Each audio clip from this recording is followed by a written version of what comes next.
A very good morning to you. So, what does Christmas mean to you? Perhaps this year you've thought about Christmas in a new way. Perhaps you've seen in a new light who this baby was and the significance of his coming into the world. For centuries, up until the last few years of political correctness, we've even numbered our years from the birth of Jesus.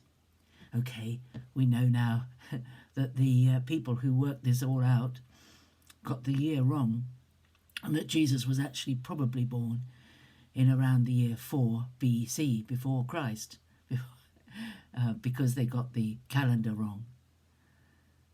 But this was how important people have always thought the coming of Jesus was. When you realize the momentous intervention of God into human life by the coming of Jesus, it changes everything.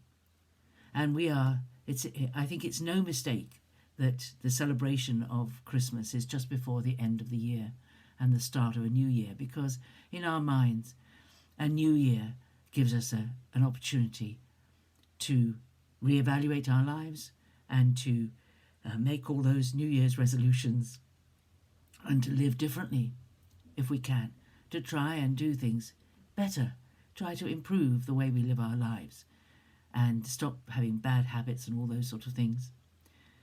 And it was true for those first disciples. The first they weren't really disciples, were they? They were the shepherds.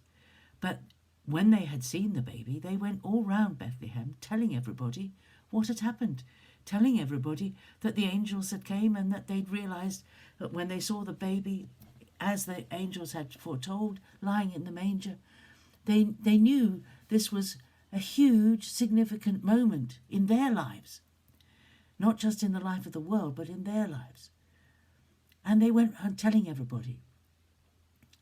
And after those first disciples of Jesus had lived with him for 3.5 years, and he died and risen again, and he was going into heaven, he told them, "You will be my witnesses."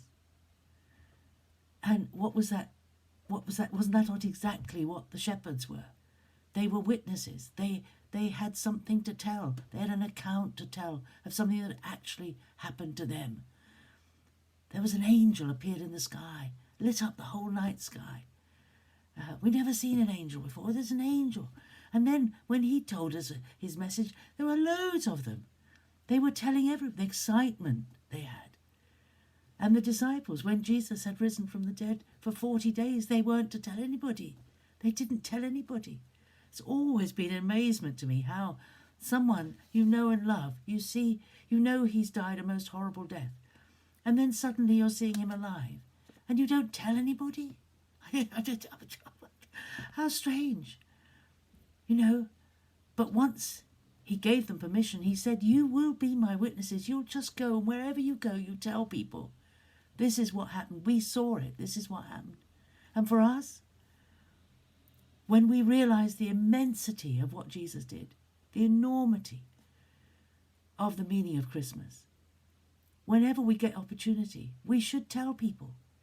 We should bear witness to it.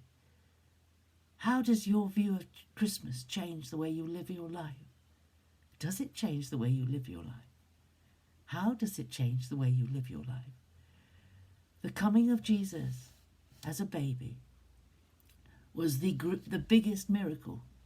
It was the culmination of 4,000 years of prophecy, each detail being given to willing men to speak in faith before Jesus could come. 4,000 years it took. And then, at exactly the right moment, Jesus came. And there's a favourite poem. I'm going to read it to you. And it's by U.A. Fanthorpe, Fanthorpe.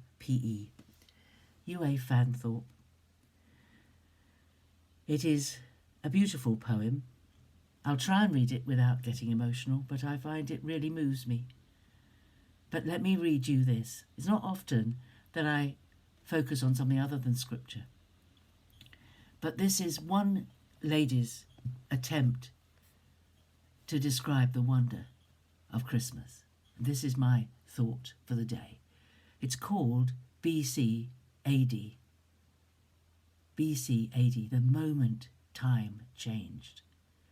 Let me read it to you. BC AD. This was the moment when before turned into after, and the future's uninvented timekeepers presented arms. This was the moment when nothing happened. Only dull peace sprawled boringly over the earth. This was the moment when even energetic Romans could find nothing better to do than counting heads in remote provinces. And this was the moment when a few farm workers and 3 members of an obscure Persian sect walked haphazard by starlight straight into the kingdom of heaven.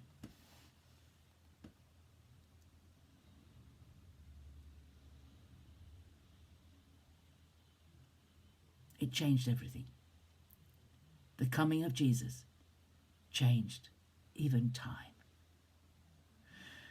See you again tomorrow. Bye-bye.